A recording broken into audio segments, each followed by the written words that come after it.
오늘은 두세 가지 정도를 이야기합니다.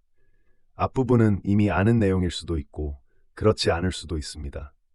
첫 번째 내용은 여러분이 델파이를 얼마나 오랫동안 썼는가에 따라 경험했을 수도 있고 아닐 수도 있는 상황과 관련된 내용입니다. 화면을 공유하고 보겠습니다. 화면을 공유하는 동안에는 여러분의 질문을 볼 수 없습니다. 따라서 질문은 잠시 후 화면 공유를 멈춘 다음에 다시 보기로 하죠. 사실 이 첫 번째 주제는 라드 스튜디오 안에 있는 현재의 버그와 관련된 것입니다. 엠바카데로에서 해소 작업을 하고 있으며 아직 해소되지는 않았습니다. 여러분 중에 이 버그를 경험한 분도 있고 그렇지 않은 분도 있을 것입니다. 이 버그는 눈을 금방 볼 수 있습니다. 아마 여러분도 저처럼 디스플레이 설정으로 가면 모니터를 스크린 2개 또는 3개가 지정되어 있을 것입니다. 이 스크린, 즉 2번 화면은 지금 제 앞에 놓여 있는 것입니다. 여기에 달려있는 카메라가 지금 저를 찍고 있습니다. 올라갔다 내려갔다 하는 멋진 스포츠 카메라입니다. 그런데 다른 스크린, 즉 1번 화면을 보면 더 작게 보입니다. 그 이유는 인구 이신 곱하기 N80으로 설정되어 있기 때문입니다. 이 모니터는 제가 웨비나를 통해 여러분에게 보여주는데 사용하는 화면입니다. 그래서 웨비나 시청 시 더 선명하게 볼 수 있도록 이 화면의 디스플레이 설정을 그 용도에 맞게 맞춰 놓았습니다. 그래서 웨비나를 진행하다 보면 화면을 확대했을 때 조금 흐리게 보일 수도 있습니다. 어쨌든 저는 웨비나를 많이 하다 보니 이 스크린을 아예 스트리밍 웨비나 전용으로 맞춰놓고 사용하고 있습니다. 그런데 이런 하이 DPI 다중 모니터 환경에서 여러분이 IDE를 실행할 때 원격 데스크톱 같은 방식으로 연결한다면 가끔 상황에 따라 하이 DPI 화면 문제를 겪을 수 있습니다. 보여드리겠습니다. 지금 저의 프로젝트 옵션즈 창을 열었습니다. 지금 이 창은 일부만 보입니다. 처럼 여러분도 아마 이렇게 화면이 잘리는 경험을 했을 수도 있습니다. 그 이유는 이렇습니다. 저는 IDE를 처음 작동시킬 때 엄청 큰 3K 스크린에 IDE를 올렸습니다. 그러면 그 창들이 그 스크린에 맞춰집니다. 그런데 작은 화면에서 열게 되면 창의 크기가 작아져야 하는데 그러지 못하기 때문에 생기는 문제입니다. 다른 문제가 하나 더 있습니다. 여러분의 IDE 중 이쪽 부분이 엉망이 될 수 있습니다. 또는 이런 일은 사실 거의 발생하지는 않지만 혹시 가상 머신을 사용하고 있으면서 원격 데스크톱으로 IDE를 연결하는 경우에 생기는 문제가 있습니다. 사실 맥을 사용하는 많은 개발자들은 Parallels 같은 가상 머신을 사용합니다. 그 경우 이 프로젝트스 창, 즉 지금 제가 가리키고 있는 이 창 안에 아무것도 보이지 않는 경우도 생길 수 있습니다. 제가 알기로는 저희 내부에서 이미 해소한 문제이기 때문에 곧 패치가 제공되긴 할 것입니다. 우리가 출시를 더 많이 하면 할수록 비록 우리가 수십만 가지 자동화 테스트를 거치고 있고 더 잘하려고 항상 노력하지만 가끔 우리가 원하지 않는 상황이 생기기도 합니다. 그러면 우리는 업데이트 또는 패치를 제공하게 됩니다. IDE가 점점 더 복잡해진다는 점을 생각하면 우리도 가끔 잘못할 수도 있다는 점을 여러분도 충분히 생각할 수 있을 것입니다. 이런 문제 상황에서 여러분의 화면이 올바르게 작동하도록 조치하는 방법이 있습니다. 바탕화면에서 마우스 오른쪽을 클릭하고 디스플레이 설정을 선택합니다. 그리고 아래로 내려가 보면 설정 중에 스케일링, 즉 배율이 있습니다. 이것을 100%가 되도록 지정하면 됩니다. 즉, IDE를 먼저 종료하고 나서 디스플레이 배율을 100%가 되도록 변경하면 해결됩니다. 그렇습니다. 지금 제가 이 2K 스크린에서 하는 것처럼 배율을 100%로 지정하면 됩니다. 그러면 웹 브라우저가 조금 이상하게 보일 수 있습니다. 고해상도 스크린에서 이렇게 설정하는 경우에는 웹 브라우저 안에 글자가 너무나 작게 보이게 됩니다. 그렇긴 해도 만약 여러분이 IDE와 배율에 관한 문제를 겪고 있다면 이렇게 설정함으로써 그 문제를 한 번에 해결할 수 있다는 점을 알려드립니다. MVP 한 분도 이렇게 폰트 배율을 꺼서 이 문제를 해결한 분이 있습니다. 이 설정으로 인해 웹 브라우저가 조금 이상하게 보인다고 제가 말했는데 과연 어떻게 보이는지 제 브라우저를 여기로 가져와 보겠습니다. 내용이 별로 없는 화면인 구글 페이지를 브라우저에 열렸습니다. 너무 작게 보여서 좀 이상합니다. 여기에서 제가 컨트롤 키를 누른 상태에서 0을 누르면 이 브라우저의 배율이 100%로 설정됩니다. 만약 컨트롤 키를 누른 상태에서 마우스 휠을 스크롤한다면 화면 배율을 줌인 또는 줌아웃 할 수 있습니다. 즉, 여러분이 고해상도 디스플레이를 설정할 때 배율을 꺼서 100%에 맞춘다면 웹브라우저는 이렇게 작게 보일 것입니다. 하지만 지금 보여준 것처럼 브라우저 자체의 화면 배율을 조정하면 아마 거의 문제가 없을 것입니다. 이런 확대 방법은 대부분의 앱들에서 사용할 수 있습니다. 마이크로소프트 워드, 아웃룩 등 거의 모든 일반적인 앱들에서 이 방법을 통해 잘 사용할 수 있을 것입니다. 그리고 이 조치를 통해 여러분의 IDE 배율 관련 문제들은 대부분 해결될 것입니다. 물론 이 이슈를 해결하는 작업을 우리가 지금 하고 있습니다. 예전부터 있던 이 하이 DPI 문제들 중에서 대부분을 이미 해소했기 때문에 지금은 엣지 케이스, 즉 경계 조건들에서만 생기는 문제들 정도가 남아 있습니다. 어쨌든 혹시라도 이런 경우에 해당되는 분들이라면 지금 알려드린 바와 같이 바탕화면에서 디스플레이 설정으로 가서 배율 설정을 100%로 변경하는 것이 현재의 해결 방법입니다. 그러면 그 문제들이 없어집니다. 여러분이 할 수 있는 다른 방법이 있습니다. 그 상황은 제가 쉽게 재현해 보여주지 못합니다. 하지만 여러분은 애플리케이션 파일이 있는 곳으로 가서 그 실행 파일을 마우스 오른쪽으로 클릭하고 속성을 선택합니다. 속성 창이 열리면 호환성을 클릭하고 폰트 배율을 여기에서 끕니다. 여기 있는 이 버튼, 즉 높은 DPI 설정 변경을 이용하면 됩니다. 만약 버전이 오래된 라드 스튜디오를 사용해 만든 앱이라면 폰트 배율이 그다지 좋지 않을 것입니다. 그렇다면 이 호환성 설정으로 가서 여기를 클릭하고 해당 폰트 배율을 변경하면 여러분의 앱은 더 크게 표현될 것입니다. 하이 DPI를 지원하는 앱을 만들 수 있게 된 것은 라드 스튜디오 11 버전부터라고 저는 기억합니다. 만약 그 이전 버전에서 구축한 앱이라면 CK 스크린에서 실행하면 매우 작게 보일 것입니다. 델파이 3로 만든 앱들이라면 당연히 그렇겠죠. 물론 업그레이드를 하는 게 가장 좋겠지만 그럴 수 없는 상황이라면 이 방식을 사용해 해당 배율 문제를 어느 정도 해결할 수도 있습니다. 높은 DPI 조정 동작을 재정의합니다를 선택하면 됩니다. 이제 마무리 정리를 하겠습니다. 속성에서 호환성을 선택합니다. 그리고 여기에서 높은 DPI 설정 변경을 변경하면 여러분이 만든 오래된 앱, 즉 라드 스튜디오 11 이전에 만든 앱들이 실행될 때 더 크게 확대되어 보일 것입니다. 이 방법이 모든 문제를 해결해 주는 것은 아닙니다. 라드 스튜디오 11 또는 12가 있다면 그것을 사용해 하이 DPI 등 여러분이 겪는 많은 문제들을 해소할 수 있습니다. 첫 번째 팁에서 배율, 하이 DPI 등에 대한 것들을 이야기하고 있습니다. 여러분의 앱에 대한 설정을 하는 곳으로 가보겠습니다. 프로젝트 옵션즈를 선택합니다. 애플리케이션을 선택하고 매니페스트로 갑니다. 그러면 여러분이 지정할 수 있는 옵션들이 있습니다. Per Monitor V2를 선택할 수 있고 Enable Runtime Themes도 선택할 수 있습니다.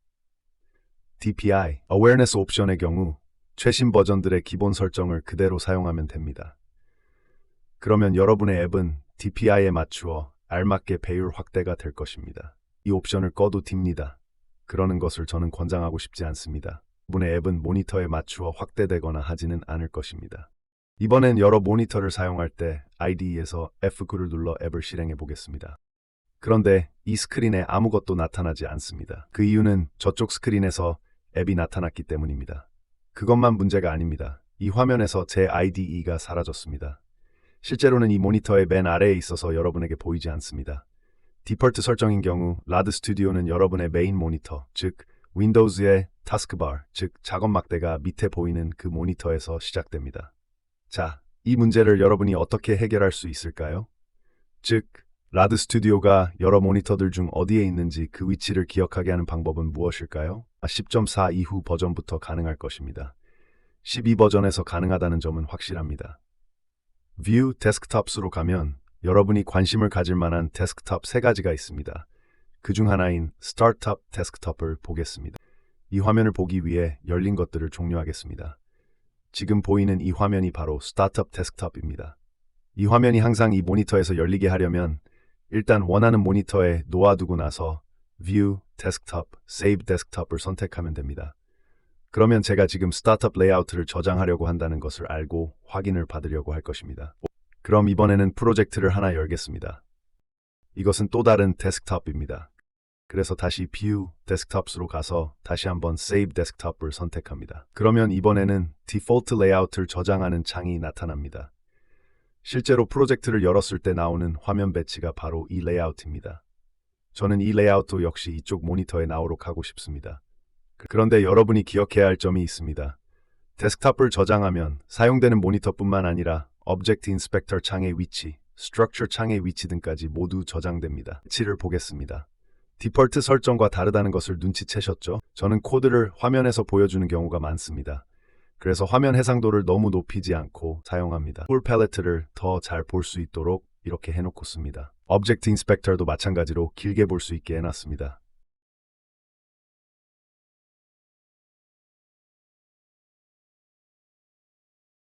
프로젝트 창도 마찬가지입니다. 윈도우즈 3CE 그리고 그 외의 여러 타겟 플랫폼들을 지정할 때도 프로젝트 창을 사용합니다. 저의 디폴트 데스크톱은 이렇게 구성해 놓았습니다. 이번에는 앱을 실행하겠습니다. 그러면 세 가지 데스크톱 중 아직 보지 않았던 레이아웃이 화면에 나옵니다. 바로 Debug 데스크톱입니다. 다시 View, Desktop, Save Desktop을 선택하겠습니다. 제 디버그 레이아웃으로 이것을 저장하고자 합니다. 이 레이아웃에는 저에게 필요한 몇몇 창들이 들어있습니다. Messages 창, Call Stack 창 등등입니다. Save를 선택하겠습니다. 이것이 세 번째 데스크톱입니다. 이처럼 주요 데스크톱으로는 세 가지, 즉 스타트업 데스크톱, 디폴트 데스크톱이 있습니다. 이 디폴트 데스크톱은 코드 작성 등 여러분이 작업을 할 때 사용합니다. 그리고 마지막에 보여준 것은 디버그 데스크톱이었습니다. 이제 다른 데모로 넘어가서 몇 가지를 보겠습니다. 정말 멋진 데모가 있는데 그것은 지금 보여드릴 이 데모 다음에 보겠습니다. 지금 보여드릴 데모도 사실 꽤 좋습니다. 하지만 이것 다음에 나올 데모가 정말 멋질 것입니다. 어쨌든 이것부터 보겠습니다. 이번 데모는 exception, 즉 예외에 관한 것입니다. 여기에서는 여러분의 프로그램이 깨질 때 우아하게 종료될 수 있도록 하는 방법을 볼 수 있습니다. 저는 여기에 이 예제용 예외를 하나 만들어 놓았습니다. 이름은 example exception입니다. 예외의 이름 앞에는 제가 접두사 e를 붙였습니다. 그 이유는 이름 작성 관행을 따랐기 때문입니다. 엠바카데로의 코드 작성 관행 즉 델파이 코딩 스타일에서는 예외 앞에 접두사 e를 붙입니다. 그리고 클래스 이름 앞에는 접두사 t를 붙입니다. 시작하겠습니다. 코드에서 이 예외가 발생하도록 해놨습니다.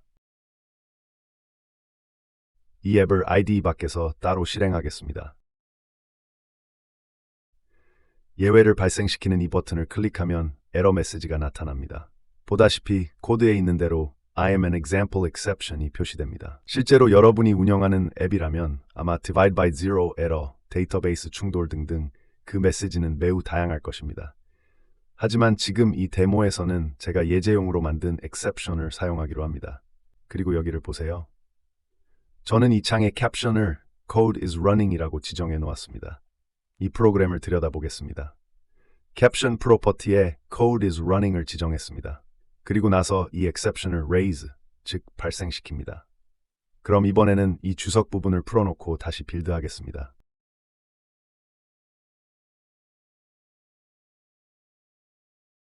새 빌드에 반영된 코드를 살펴보겠습니다. 이처럼 우리는 새 exception을 가지고 있습니다. 그리고 그 예외를 발생시킵니다. exception을 잡았다면 캡션을 변경해 crash라고 바뀝니다. 맨 처음에 code is running이라는 문구를 표시하지만 exception이 발생하게 되면 캡션이 바뀌어 crash라는 표시가 나타나도록 합니다. 앱을 실행하겠습니다.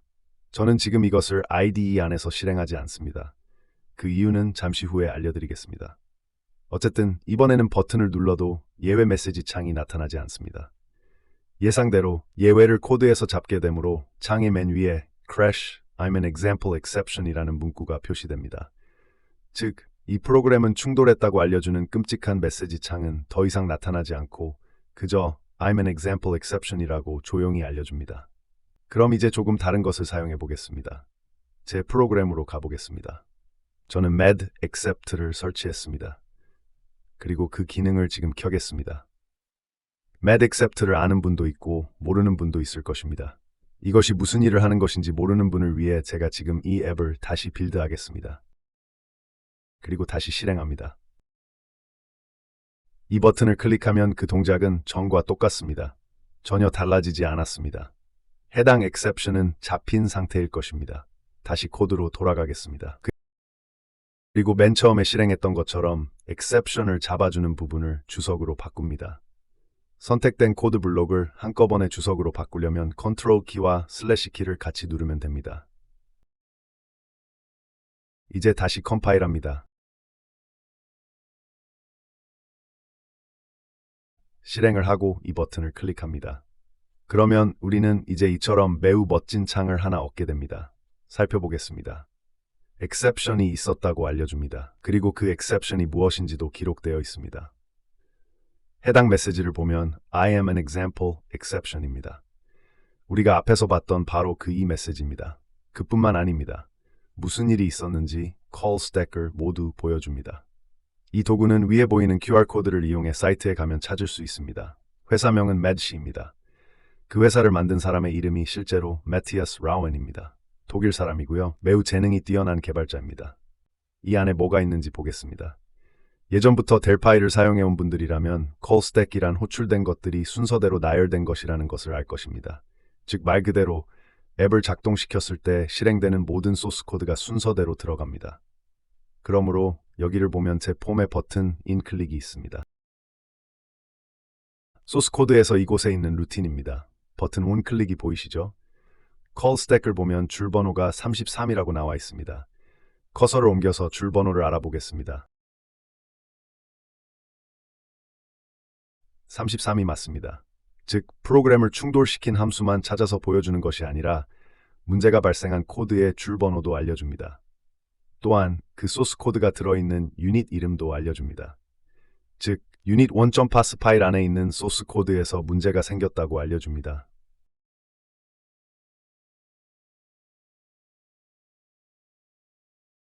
하이토라는 분이 메시지를 주셨네요. JCL 디버그를 사용해서 에러와 callstack을 서버에 보내고 있고 덕분에 놀라운 에러들을 발견하고 있다고 합니다. 그렇습니다. 이것도 그와 비슷한 것입니다. 아마 JCL 디버그에 비해 조금 더 다듬어진 버전이라고 볼 수 있습니다. 하는 일이 비슷합니다. 그리고 기능 면에서 겹치는 부분들이 있습니다.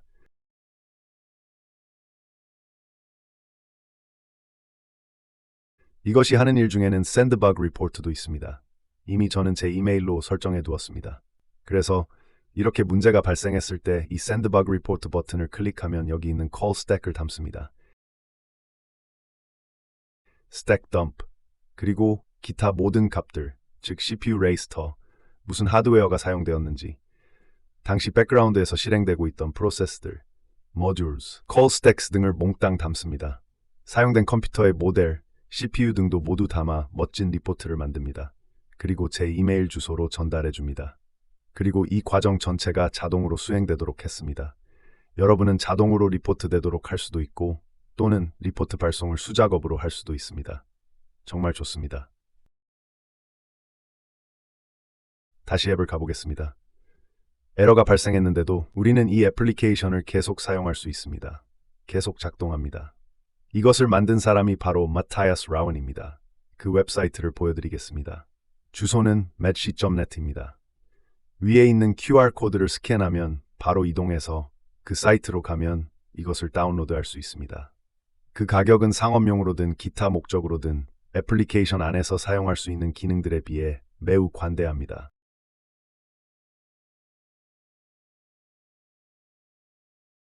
상업용이 아닌 경우 무료입니다. 사용자당 라이선스 금액입니다. 상업용인 경우 라이선스가 있으면 소스 코드까지 받을 수 있습니다. 가격은 159유로입니다. 구독을 갱신하는 경우 비용은 49유로입니다. 보다시피 매우 저렴합니다. 기능에 비해 정말 좋은 가격입니다. 무슨 일을 해주는지는 이미 앞에서 봤습니다. 그런데 거기에 더해 작고 멋진 대화창 하나를 더 제공해줍니다. 그 창에서는 이처럼 Show Bug Report 버튼을 눌러 버그 리포트를 보고 전송할 수 있습니다. 멋지죠? 저도 좋아합니다. 그 외에도 애플리케이션에 스크린샷을 찍어주는 기능도 들어있습니다. 여러분이 그 기능을 켜놓으면 애플리케이션이 충돌했을 때 그 순간 무슨 일이 있었는지 화면 스크린샷을 찍습니다. 그래서 예를 들어 여러분은 창이 500개 열려 있었군요 라고 하거나 또는 여길 보세요. 사용자가 화면에서 여기를 클릭해서 그렇게 되었군요 등등 분석을 할 수 있습니다. 정말 훌륭합니다. Mad Accept는 제가 앱 안에 넣고 싶어하는 가장 좋아하는 것 중에 하나입니다. 켈디가 의견을 주었군요. 유레카 로그도 스크린샷 덤프를 보내줄 수 있습니다. Mad Accept도 아마 그럴 수 있을 거예요. 라고 하네요. 네, 유레카 로그도 마찬가지로 로그 기록 도구입니다. 오늘 저는 Mad Accept를 보여주고 있습니다. 그리고 맞습니다. 유레카 로그와 마찬가지로 Mad Accept도 충돌 리포트와 더불어 스크린 덤프도 전달해 줄 수 있습니다. 제 생각에 아마 유레카 로그와 Mad Accept는 제공하는 기능 면에서 서로 경쟁하는 도구입니다. 저는 그것들 중에 어느 하나를 추천하려는 것이 아닙니다. 여러분은 원하는 것을 선택하면 됩니다. 유레카 로그는 개발자들 사이에서 매우 널리 사용됩니다.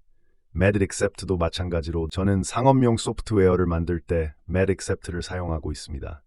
그리고 그 덕을 많이 봤습니다. 소프트웨어는 최종 사용자가 누구인지 알 수 없습니다. 그들은 특정 회사에 소속되거나 관련된 직원들이 아닙니다. 사용자들이 실제로 매우 오래된 윈도우즈 XP 장비를 사용하고 있을 수도 있습니다. 그런 장비는 더 이상 사용하지 말아야 하는데도 말입니다. 또는 최신형 컴퓨터, 맥 등등 정말 별의별 컴퓨터를 사용할 것입니다. 그런 점들을 고려해야 합니다. 상업용 수준의 소프트웨어를 만든다면 여러분은 사용자들이 무슨 장비를 사용하는지 알 수도 없고 관리할 수도 없습니다. 의견이 들어왔네요. 이런 도구를 윈도우즈 스토어 안에 있는 앱들에서 사용한다는 것은 어떤 의미를 가질까요? 솔직히 저는 알지 못합니다. 제가 아는 것은 윈도우즈 스토어에는 특정 메커니즘이 있다는 것입니다. 그래서 이런 정보들을 실제로 잡아내 줄 수 있습니다. 저는 Mad Accept와 윈도우즈 스토어의 로그 기록 기능의 상호작용 대해 답변할 만큼 잘 알지 못합니다. 그저 제 과거 경험에 따르면 윈도우즈 스토어는 앱들을 서명합니다. 그리고 추적 기능을 담고 마이크로소프트로 보냅니다. 신뢰성 센터라고 했던 것 같은데 아무튼 그런 곳으로 보냅니다. 그렇기 때문에 여러분은 그곳으로 가서 여러분의 앱이 세계 어느 곳에서 설치되었는지 얼마나 많이 충돌이 발생했는지 볼 수 있습니다. 만약 사용자가 10만 명인데 500명이 충돌을 경험했다는 것을 보면 의기소침해질 수도 있겠죠. 하지만 일반적인 상황으로 보자면 실제로 사용자 10만 명 중에서 500명이 문제를 겪었다면 꽤 좋은 소프트웨어입니다. 그 이유는 그런 문제들 중 대부분은 윈도우즈로 인해 잘못되는 경우이기 때문입니다. 아시다시피 실제로 그렇습니다. 지금까지 Mad Accept를 봤습니다. 제가 좋아하는 도구입니다.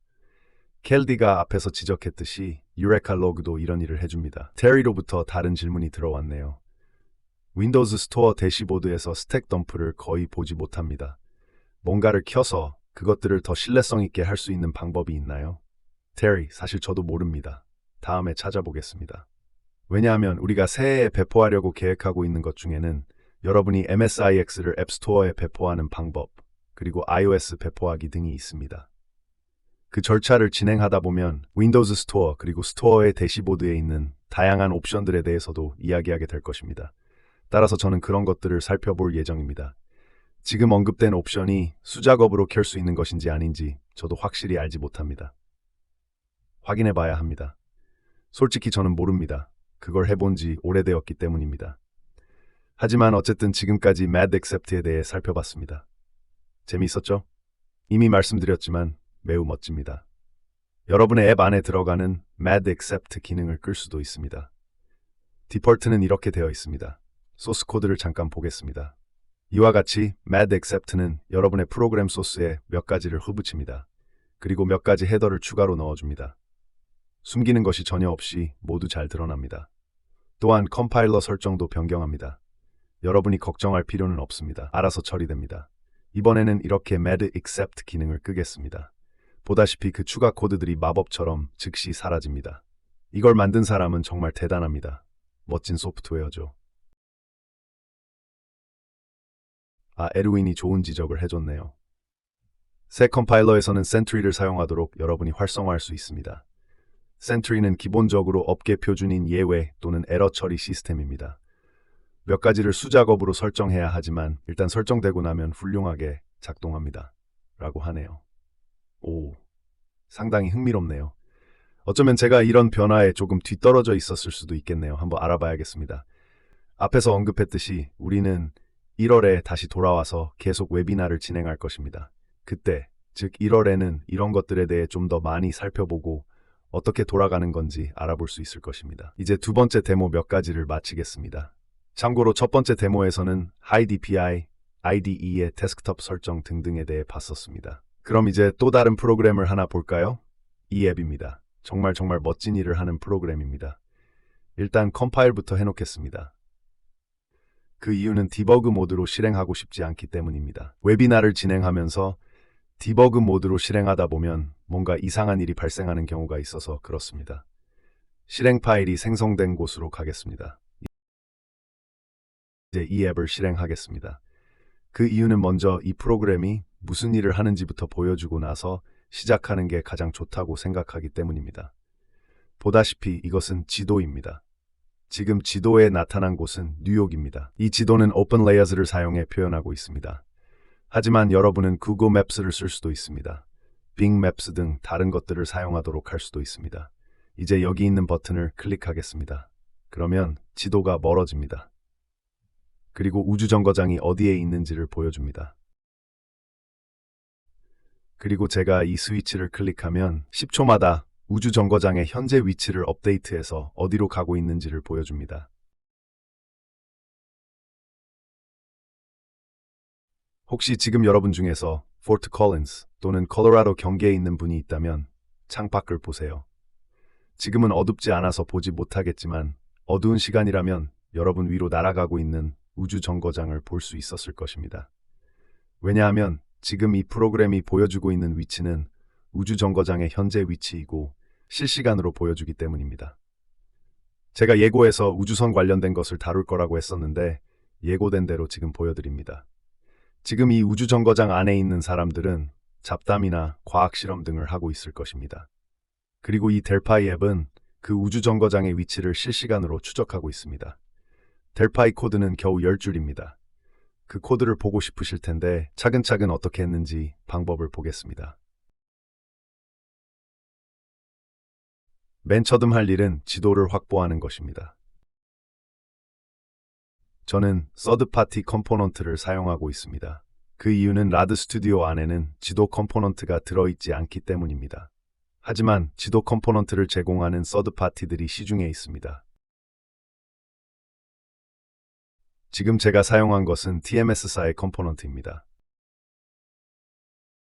프로그램을 열고 F12를 누르면 Object Inspector를 볼 수 있습니다. 여기를 보면 이것이 TMS FNC Maps라는 것을 알 수 있습니다. 이 컴포넌트가 하는 일이 무엇인지 모르는 분들을 위해 설명하겠습니다. 이 QR코드를 이용해서 해당 웹사이트로 가면 TMS FNC Maps를 찾을 수 있습니다. TMS FNC 컴포넌트들은 꽤 흥미롭습니다. 물론 시중에는 다른 지도 컴포넌트들도 있긴 하지만 TMS FNC Maps에서는 어떤 지도 유형이든 사용할 수 있습니다. 이 컴포넌트는 크로스 플랫폼입니다. 즉 플랫폼이 달라도 작동합니다. iOS, Android, Windows, Mac OS, 리눅스에서 작동합니다. 그뿐 아니라 웹 애플리케이션을 만드는 TMS 웹코어에서도 작동합니다. 정말 멋지죠? 그런데 이 지도 컴포넌트가 하는 일은 오직 지도를 보여주는 것뿐입니다. 실제 지도 서비스 제공자 유형은 여러분이 직접 선택해야 합니다. 제가 만든 컴포넌트가 아니라서 그 옵션이 어디에 있는지 좀 찾아봐야겠네요.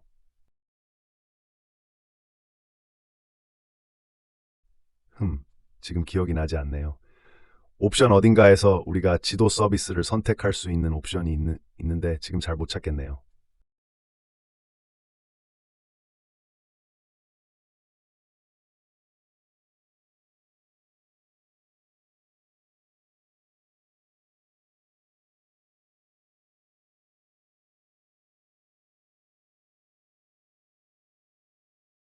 그건 뒤에 가서 다시 보기로 하죠. 이 컴포넌트에는 많은 것들이 있습니다. 정말 멋진 것들입니다.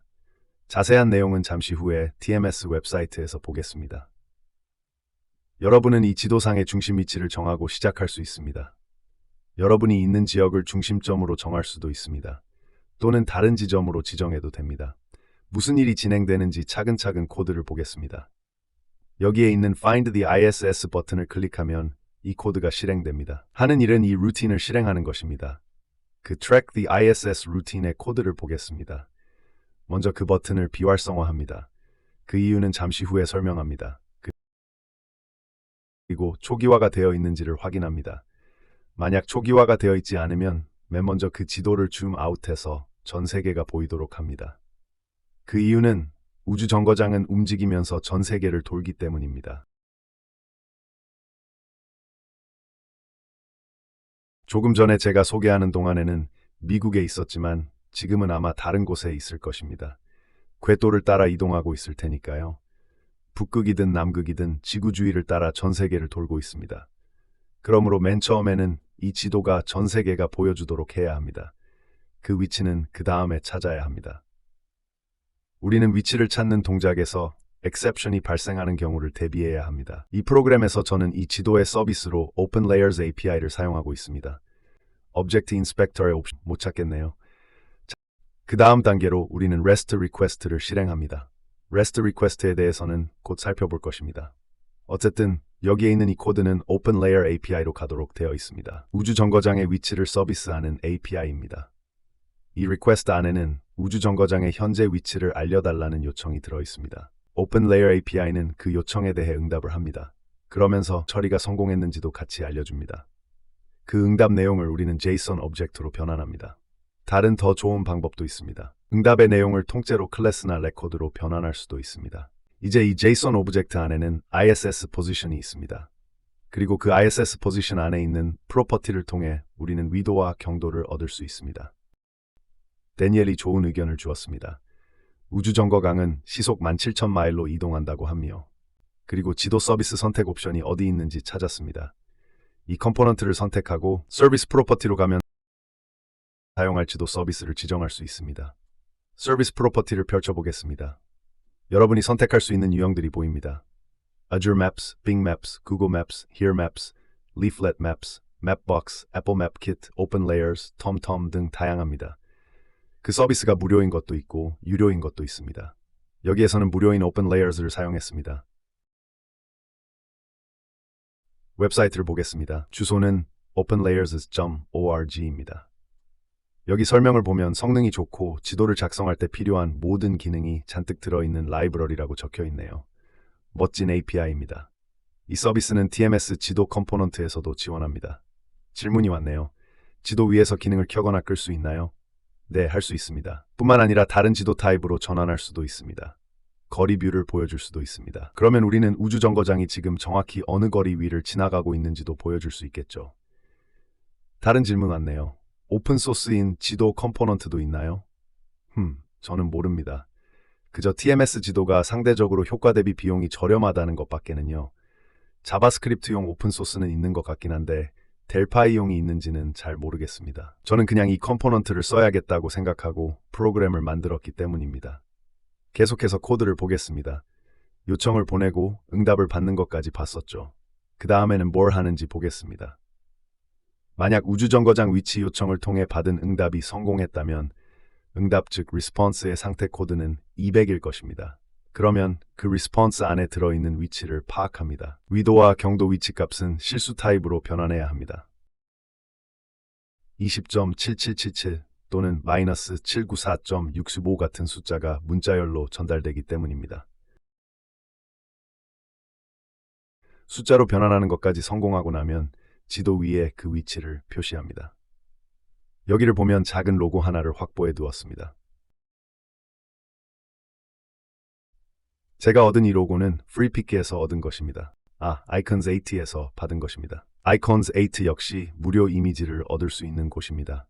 네, 이 로고는 거기에 가면 있습니다. 코드 안에서 저는 이 로고 이미지 파일의 경로를 제공했습니다. 그러면 이 그래픽이 프로그램에 올라오게 됩니다. 그리고 나서 이거를 지도 위 원하는 위치에 꽂아줍니다. 이 이미지의 크기는 여러분이 정할 수 있습니다.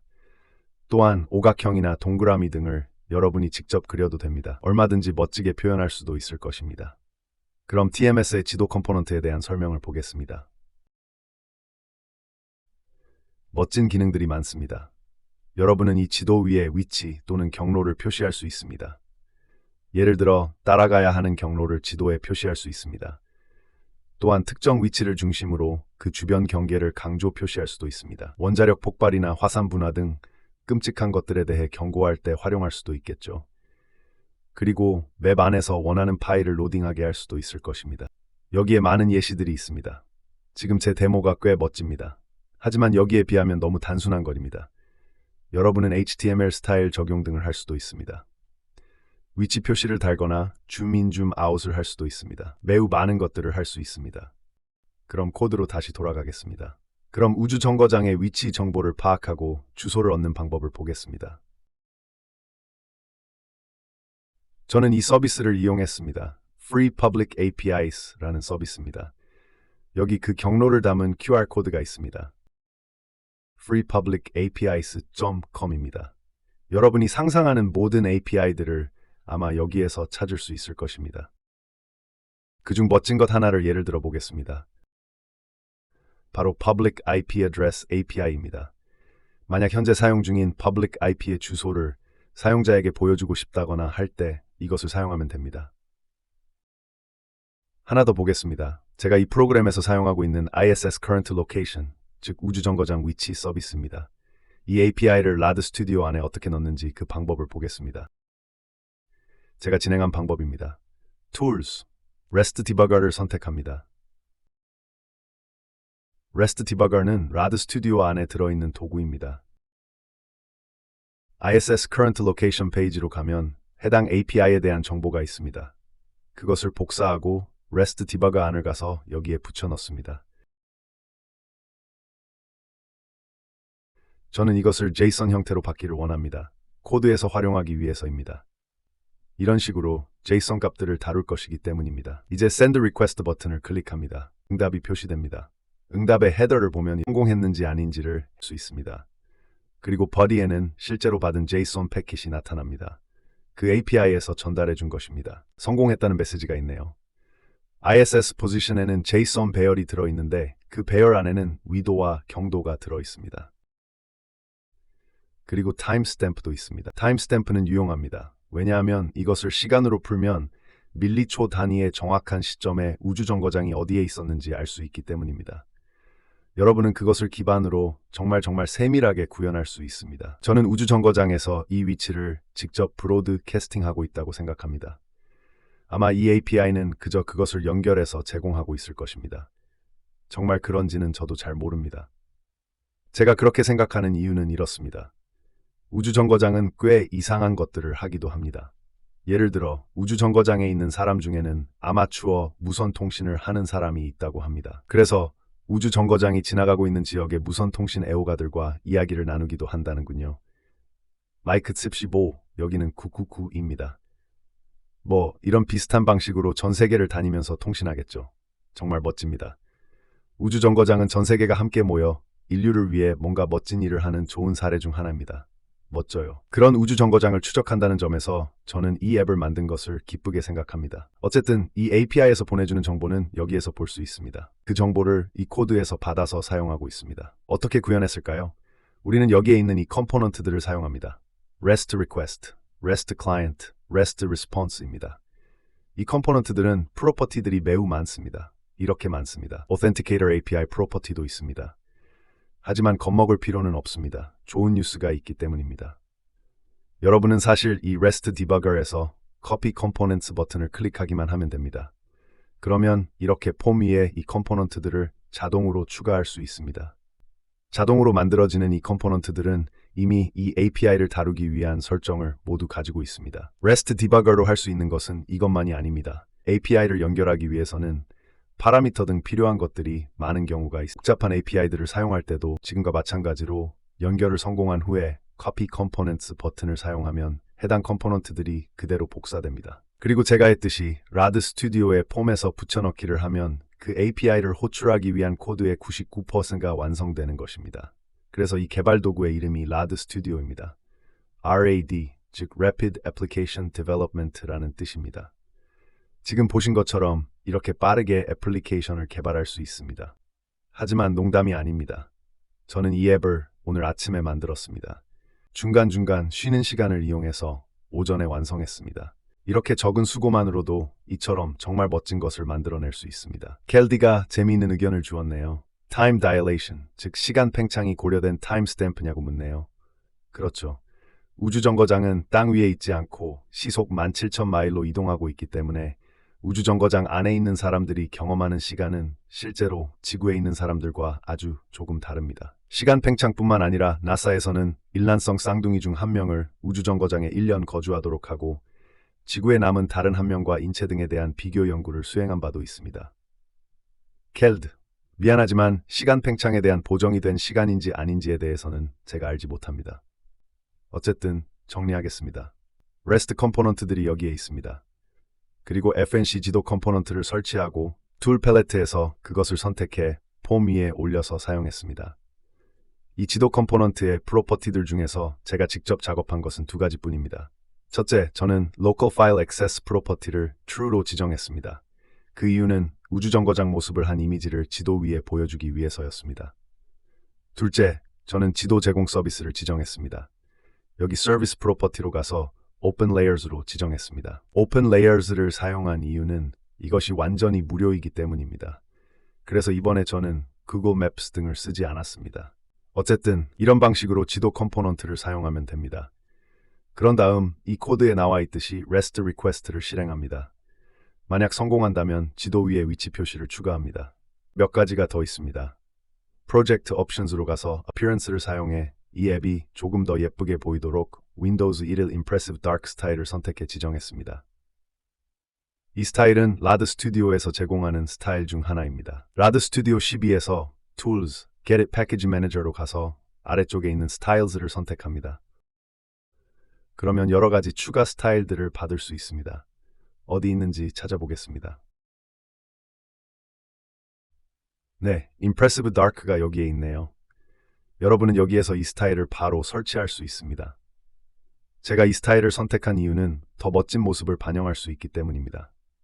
버튼도 더 예쁘고요. 전체적으로 이 프로그램에 잘 어울리는 모습입니다. 이 앱의 작동과 관련해 제가 한 일이 또 하나 있습니다. 타이머 컴포넌트를 사용했습니다. ISS Current Location API에 대한 안내 때문입니다. 5초당 1회 이상 호출하지는 말라고 되어 있습니다. 왜냐하면 온 세상 사람들이 붙어서 이 API를 과로사하게 만들면 안 되다고 생각해서 이런 이상한 조언, 즉 5초당 1회 이상 호출하지는 말라고 한 것 같습니다. 그래서 저는 사용자가 버튼을 클릭하면 Track the ISS 루틴이 실행하도록 하고 그 안에서 먼저 그 버튼을 비활성화합니다. 그래서 클릭을 더 이상 하지 못하도록 합니다. 그리고 초기화가 잘 되었다고 플래그를 설정합니다. 그리고 줌 수준을 변경해 전체 지도가 나오게 합니다. 그리고 나서 REST 리퀘스트를 실행합니다. 그리고 이 타이머를 실행시킵니다. 코드 안에는 try except 블록이 많습니다. 그래서 앱이 잘못되는 상황을 막아줍니다. 타이머는 여기에 있습니다. 이 타이머의 매 10초마다 뭔가를 작동시키도록 지정합니다. 이 타이머의 on timer 이벤트 안을 보겠습니다. 10초가 지나면 일단 그 버튼을 다시 활성화해서 누를 수 있도록 해줍니다. 그리고 나서 옆에 있는 toggle 스위치의 상태가 on 상태인지를 확인합니다. F12를 눌러서 Object Inspector에서 이 스위치의 State Captions 프로퍼티를 보겠습니다. 두 가지 캡션을 모두 설정해 놓았습니다. 수동 추적이 off이고 자동 추적이 on입니다. 자동 추적, 즉 on 상태라면 Track the ISS 버튼에서 수행하는 그 메서드를 수행합니다. 이미 봤듯이 그 메서드에서는 버튼을 비활성화하고 쭉 진행합니다. 즉, 매 10초마다 API에게 요청해서 우주정거장의 위치를 지도에 업데이트합니다.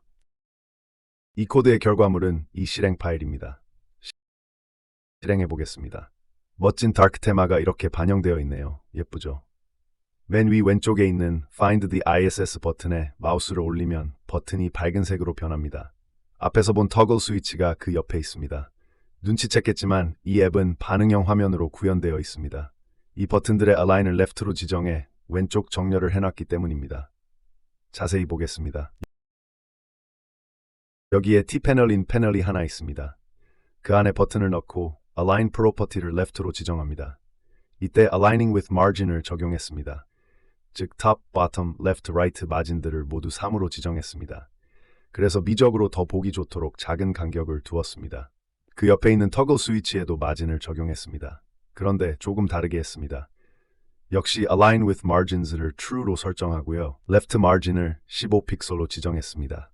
버튼 사이의 간격이 너무 좁아서 불편하지 않도록 하기 위해서입니다. 이렇게 설정했으므로 화면의 크기가 변해도 자동으로 보기 좋게 표현됩니다. 버튼들이 알맞은 위치에 있는 것이 잘 보이죠?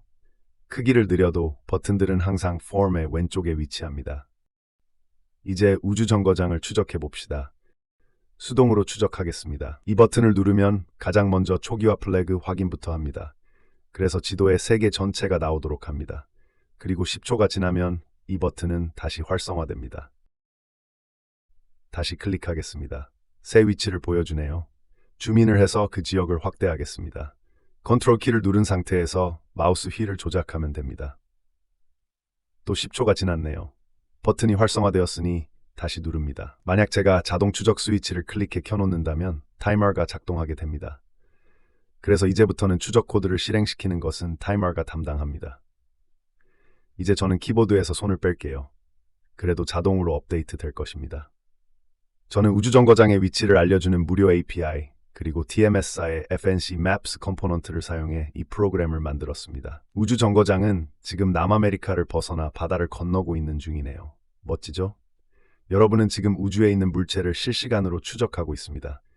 이것을 만들기 위해 델파이로 작성한 코드는 겨우 10줄입니다. 정말 멋집니다. 저는 이런 데모를 좋아합니다. 제가 정말 보여드리고 싶었던 이 데모를 지금 보여드렸습니다. 그리고 그 전에는 몇 가지 다른 데모들을 보여드렸었습니다. 이번에 제가 만든 것은 우주 정거장을 추적하는 앱이지만 이 방법을 사용해 여러분은 운송 앱 같은 것도 만들 수 있을 것입니다. 예를 들어 여러분이 운송회사에서 일하고 있을 수도 있고 화물의 현재 위치를 추적하고 싶을 수도 있습니다. 저는 예전에 이런 식으로 화물 배송 기사들이 사용하는 앱을 만든 적이 있습니다. 그 회사는 여러 지역에 창고가 있었는데 그 화물 기사들을 자신들이 어디에서 입고를 했고 어디로 이동 중인지 그 경로를 지도에 표시해서 정보를 공유했습니다. 또한 출장 간호사들의 위치를 추적하는 앱을 만든 적이 있습니다. 그래서 간호 서비스의 현재 경로를 파악할 수 있도록 했습니다. 예를 들어 현재 젠킨스 부인에게 가기로 한 간호사가 어디에 있는지, 길이 막혀서 못 가고 갇혀 있는지 등을 알 수 있도록 했습니다. 일단 이 지도를 줌 아웃해 놓겠습니다. 네, 우리는 많은 것들을 추적했습니다. 실제로 제가 만들었던 어떤 iOS 앱 중에는 미국의 방문 간호사들이 사용하던 것이 있습니다. 환자에게 방문해서 다친 곳에 사진으로 찍어서 회복 상태를 파악하는 것도 그 앱을 통해서 했습니다. 여기 제 이메일 주소가 있습니다. 저는 엠바카데로에서 MVP들을 담당하지만 텍 파트너들도 담당하고 있습니다.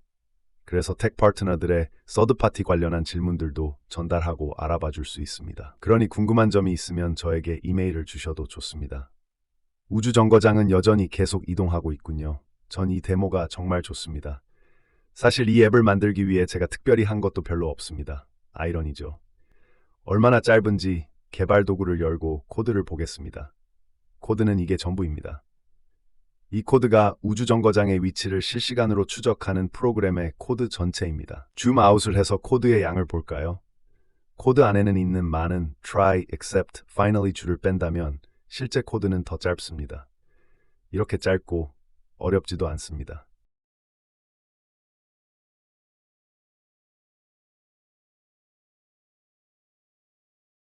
네, 우주정거장은 그동안 이렇게 지구를 돌고 있었군요.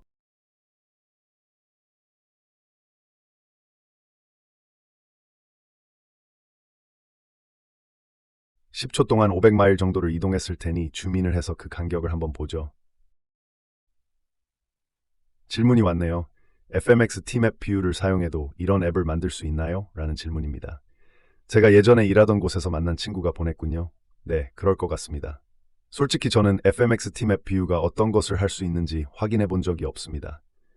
하지만 지금 사용한 TMS FNC Maps 컴포넌트를 사용하면 여러분도 당연히 할 수 있습니다. 그리고 아마 다른 지도 컴포넌트로도 할 수 있을 것입니다. 왜냐하면 여러분이 해야 하는 것은 그저 우주정거장의 위도와 경도를 받아서 표시하는 것뿐이니까요. 지도 컴포넌트들 대부분은 지도의 위치를 표시할 수 있는 기능을 가지고 있을 거예요. 저는 예전에 구글 API를 사용해 구글 맵스를 받아서 웹페이지 안에 지도를 담아 보여주는 앱을 만든 적도 있습니다. 그 경우에는 지금과 살짝 다른 부분이 있었습니다. 예를 들어 SSL을 활성화해야 했습니다. 그리고 설정할 것이 조금 더 많아서 조금 더 어렵긴 합니다. 하지만 그 앱에서 직원 위치 찾기를 클릭하면 지도가 나타나고 해당 위치를 지금 제가 우주정거장 표시를 해주었듯이 지도에 보여주었습니다. 물론 동선을 그려줄 수도 있을 것입니다. 무슨 일을 하는 앱을 만들고 싶은지를 제가 안다면, 그리고 필요하다면 지금 쓰는 지도 컴포넌트를 TMS FNC 지도로 교체하는 것에 대해 조언을 해줄 수도 있습니다. TMS FNC 지도에는 경로를 추적할 때 사용할 수 있는 고급 기능도 있습니다. 그리고 지금 사용한 오픈 레이어스 또한 경로 파악 시 좋은 대안입니다. 물론 지금 알려준 FMX Tmap View 또한 당연히 한번 살펴볼 필요가 있다고 생각합니다.